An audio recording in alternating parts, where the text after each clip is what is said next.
Assalamualaikum warahmatullahi wabarakatuh. Perkenalkan, nama saya Olivia Krisanta Ferdiantika dari Prodi Pendidikan Ekonomi kelas 1A.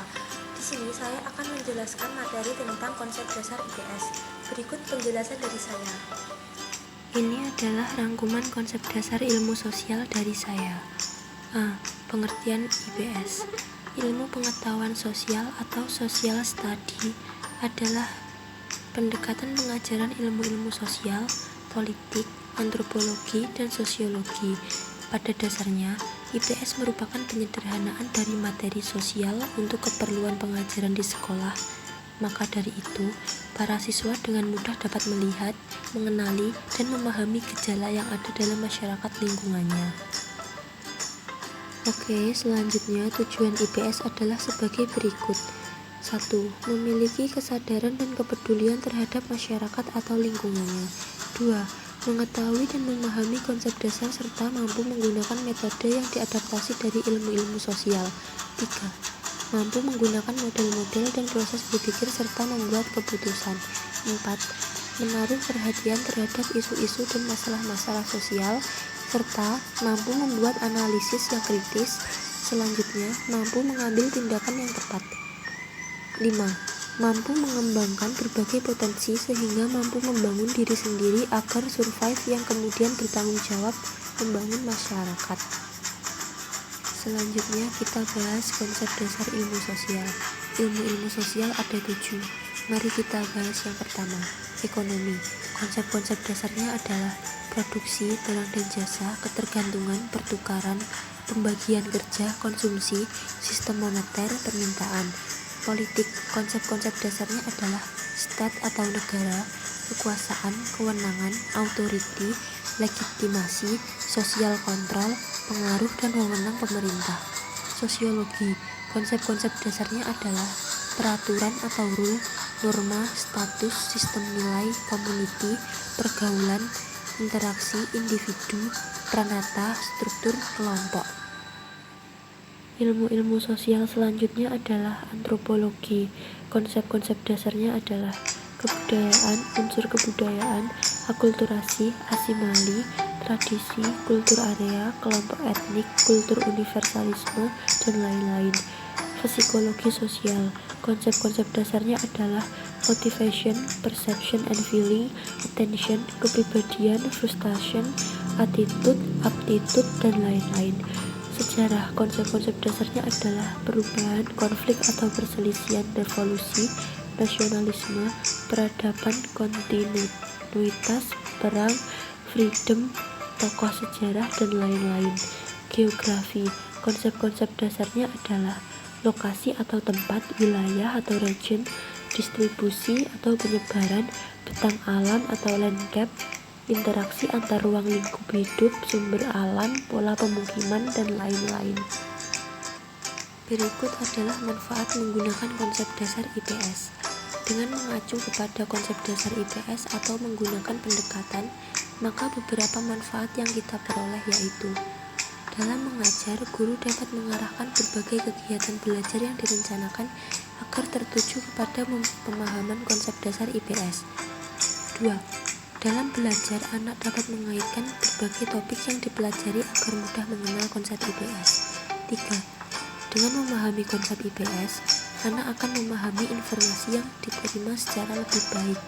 Patokan atau kriteria dalam memilih konsep dasar harus sebagai berikut: A. Relevan atau sesuai dengan anak. B. Membantu menjelaskan tentang kegiatan, tingkah laku, pengalaman manusia dalam hidup bermasyarakat. C. Membantu anak agar memahami lingkungan sosialnya. D. Didukung oleh kenyataan atau evidensi dan beragam sumber belajar. E. Dapat diterapkan secara terus-menerus dalam bidang studi IPS dan studi lainnya. Berikut konsep dasar yang dapat memberikan gambaran kepada guru untuk memilih dan mengganti dengan konsep dasar yang sesuai. 1. Interaksi kerjasama. Didasarkan pada kebutuhan manusia untuk berhubungan dengan sesamanya, karena manusia ingin mendapatkan kepuasan, ingin dikontrol, dan ingin mendapat kasih sayang. 2. Saling ketergantungan. Manusia tidak dapat hidup sendiri dan masih saling bergantung dengan beragam cara. 3. Kesinambungan dan perubahan. Kesinambungan terjadi dalam berbagai aspek kehidupan masyarakat dan individu, kelompok dalam masyarakat mengalami perubahan, tidak ada yang berhenti berproses. 4. Keragaman atau kesamaan atau perbedaan. Suatu masyarakat beraneka ragam dapat membentuk suatu negara bangsa karena adanya kehendak bersama untuk hidup bersatu sehingga terbentuk integrasi bangsa. 5. Konflik atau konsensus. Dalam kehidupan kelompok sering terjadi persaingan dan konflik karena terbatasnya sumber daya, benturan tujuan, nilai, dan kepentingan. 6.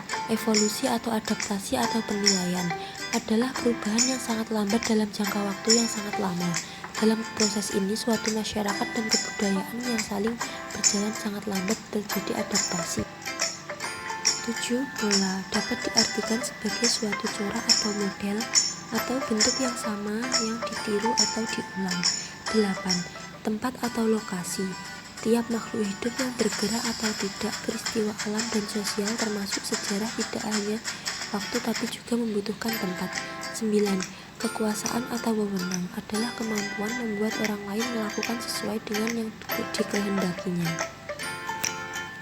10. Nilai atau kepercayaan adalah sesuatu yang baik karena itu yang ingin dimiliki, diraih atau dicapai orang. 11. Sebab atau akibat. Segala yang terjadi mempunyai sebabnya disadari atau tidak. Banyak masalah sosial dan peristiwa sejarah dapat dijelaskan dengan konsep dasar sebab atau akibat. 12. Keadilan atau pemerataan adalah keadaan yang tercapai karena orang memberikan hak kepada yang berhak mendapatkannya. Oke, yang terakhir adalah fokus perhatian ilmu-ilmu sosial. Fokus perhatian setiap cabang ilmu sosial beraneka ragam. Contoh daftar titik berat perhatian ilmu-ilmu sosial yaitu ekonomi, kebutuhan hidup, politik, kekuasaan dan kekuatan, ekologi, interaksi kehidupan dan lingkungan, sosiologi, masyarakat, antropologi, kebudayaan, psikologi, kejiwaan, sejarah, waktu, geografi, ruang.